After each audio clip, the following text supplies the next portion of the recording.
Hi, my name is Courtney Brown, and I'm a graduate student at Morningside College. I have been teaching 5th grade for the Ottumwa Community School District for the past 5 years. The title of my research is using paragraph shrinking to increase fluency among 5th grade students. The inability to read fluently has become a problem in 4th and 5th grade classrooms around the country. Students who are not fluent readers by late elementary will have a difficult time completing assignments in middle and high school. Reading fluency remains one of the largest obstacles that is preventing children from being proficient readers.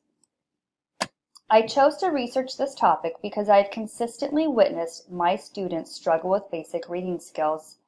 Many of my students are below benchmark in reading fluency, which directly affects their comprehension. This lack of a basic skill inhibits them from completing daily assignments and will continue to hinder their learning if they do not receive the necessary interventions. A major problem that upper elementary students face is that the teaching of how to read stops around 2nd grade, so if they've not mastered the basic concepts of reading by upper elementary, they are no longer taught how to read. Many students entering upper elementary, specifically 4th and 5th grade, are not proficient readers and lack the skills they need in order to become proficient and fluent readers. Also, the skills learned in lower elementary may not be preparing them for the more challenging texts they will encounter in upper elementary.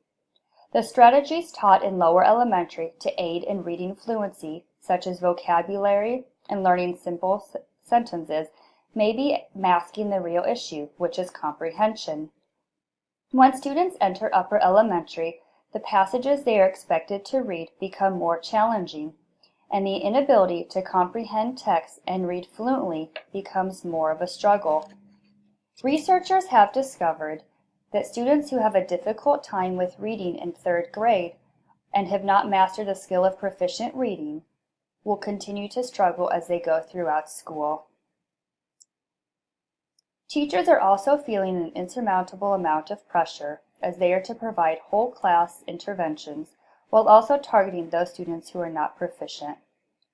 Upper elementary teachers are not familiar with the strategies that are taught in lower elementary, but those strategies are needed for upper elementary students. A reading strategy that has been proven effective for lower elementary students is repeated reading. Numerous studies observing repeated reading interventions have shown its ability to increase reading fluency as well as to help aid in comprehension. The DIBELS Oral Reading Fluency is a reading strategy that utilizes repeated readings. In 4 separate studies, which all use DIBELS as their reading strategy and to progress monitor their students, all of the experimental groups made gains in reading fluency based on correct words per minute. Another reading strategy that utilizes repeated readings is a school-wide reading enrichment model reading intervention referred to as SEM-R. 2 separate studies utilized SEM-R with their experimental groups, while the control groups were instructed using a basal reader. After 14 weeks, the experimental group scored drastically higher than the control group. The results indicated that repeated reading, oral reading, and working with a teacher in a small group produced more reading growth. It is evident in the literature that repeated reading, when used as a reading strategy intervention, helps increase reading fluency among lower elementary students. The students receiving the repeated reading interventions not only increased their correct words per minute, but they also benefited from learning new vocabulary. However, there are many strategies that are not working. Listening out loud, in which a student listens to a teacher or a more skilled reader simply read out loud, is used in many classrooms. However, researchers have found that simply listening out loud does little to promote growth in reading. Many studies show that listening out loud as a reading intervention does not increase reading fluency. Another popular strategy, due to its low time commitment and ease of preparation, are whole class interventions. However, they have had little impact on improving the skills of upper elementary students, specifically in the area of reading fluency. There have been little to no research explicitly done on testing fifth grade students in the area of effective reading strategies.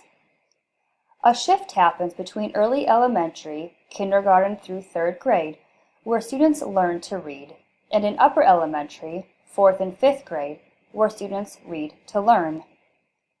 It is imperative that more research be done on upper elementary students to find a reading strategy and setting that increases overall reading fluency. The purpose of this study was to determine if the reading strategy, paragraph shrinking, would increase reading fluency among fifth grade students who are below benchmark. The tool used in this study were the various Read Naturally passages, and the measurement device was FastBridge, the statewide screener in Iowa. My hypothesis for this study was that if students participate in paragraph shrinking daily as their reading intervention, then reading fluency scores for fifth grade students would increase. The independent variable in this study was using paragraph shrinking as a reading strategy, specifically passages from Read Naturally. The dependent variables were the CBM reading and A reading scores of the fifth grade students. This was a quantitative research to determine the effectiveness of paragraph shrinking. There were a couple possible impacts due to this study. First off, the results from this study can provide instructional leaders with another strategy to increase reading fluency.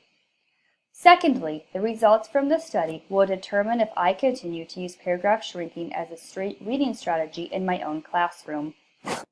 An experimental design was run to test whether or not the reading strategy was beneficial to increasing reading fluency. The participants in the study were chosen from one small southeastern Iowa town. The school that the experiment was conducted at is one of 6 elementary schools within the district.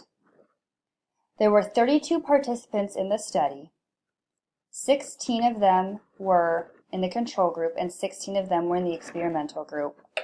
The participants were in 5th grade and were ages 10 to 11 years old. There were 14 female participants and 18 male participants. 80% of the participants received free or reduced price lunch. Of the participants, 87.5% were Caucasian, while 12.5% were Hispanic or Latino.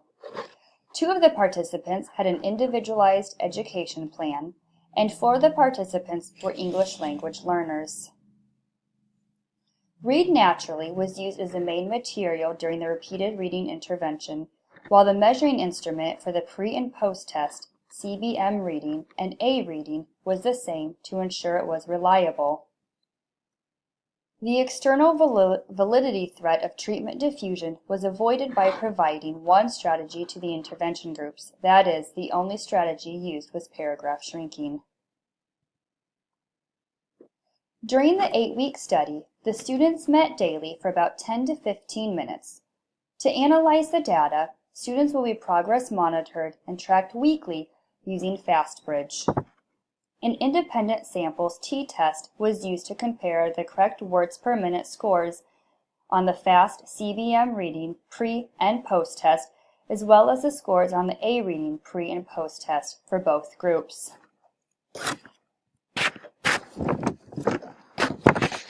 The experimental group outperformed the control group in both the CBMR and the A reading post-tests.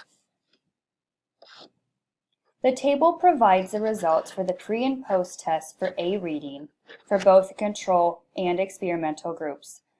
For the post-test, the experimental mean was 511.5, while the control mean was 492.8. This table provides the results for the pre- and post-test for the CBMR for both control and experimental groups. The experimental mean post-test was 128.9 correct words per minute, while the control mean was 120.5 correct words per minute. All students showed growth for both tests. However, the experimental group outshined for both of the tests. This graph provides a visual for the pre- and post-test for A reading for the control and experimental groups. This graph provides a visual for the pre and post test for the CBMR test for both control and experimental groups. The theory of automatic information processing, invented by David LaBerge and S.J. Samuels, has been used to help researchers and educators understand the complexity of reading. The theory states that the brain can handle a given amount of stimuli at once, which includes reading fluency. The theory of automatic information processing has been widely used due to its ability to explicitly explain the dynamic and complex task of reading fluently. In order for someone to read with fluency, one must have the ability to decode words and read with automaticity. Through repeated readings, students are continuously encountering the same words and are better able to develop their decoding skills. Gorin and Baker explain that struggling readers need more practice with automaticity, which can be done through repeated readings. The results found from the paragraph shrinking align with the theory of automatic information processing. The students who were exposed to paragraph shrinking scored significantly higher than the students who were not, due to several factors such as being exposed to repeated reading, receiving instant positive feedback, the ability to read with automaticity, and decoding words. On average, the students who participated in repeated reading scored 10% higher than the students who did not. There are many implications due to this study. First, the participants are provided collaboration time amongst peers to have scholarly discussions. Reading material is grade and age appropriate.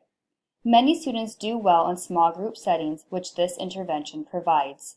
Lastly, this intervention provides better practices for reading. There are also many implications for educators, as this strategy is backed up by the theory of automatic information processing. It also shows its ability to increase reading fluency.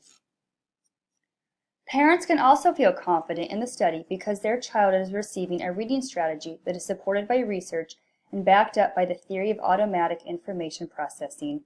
Their child is also improving reading skills while fostering better reading practices for reading. There are suggestions for future research. The first suggestion would be to extend the length of the study. It would be suggested to conduct the study for a minimum of half of a school year, but a full year would be better. It would also be beneficial to monitor students once study is completed to see if there are lasting effects of the intervention. Lastly, increasing the size of the study would be beneficial. Including fifth graders from other schools within the district would give a more accurate representation of fifth graders' reading fluency. There are many limitations with the study. The first limitation was a small sample size. There were 32 students who met the criteria, and the participants were from only one elementary school in the district. The students are not indicative of all fifth grade students. Another limitation was the length of the study. Due to scheduling, there were time restrictions on intervention. Reading is complex and takes time, more time than what was allotted for during the intervention. Longer time could have allowed for greater gains. Another limitation was that many students have a disadvantage. There were 4 ELL students in the study who were not fluent in their native language, but required to read in a new language. That caused difficulties with pronunciation, which slows down reading rate. There are also students with an IEP. 2 students had an IEP for reading goals for fluency and comprehension. Those students were already 1 to 2 grade levels behind in reading. Lastly, there were external factors. There may have been a lack of intrinsic motivation from the students. A lot of participants do not have parent involvement and/or support in reading at home. There is also a lack of access to books outside of the classroom.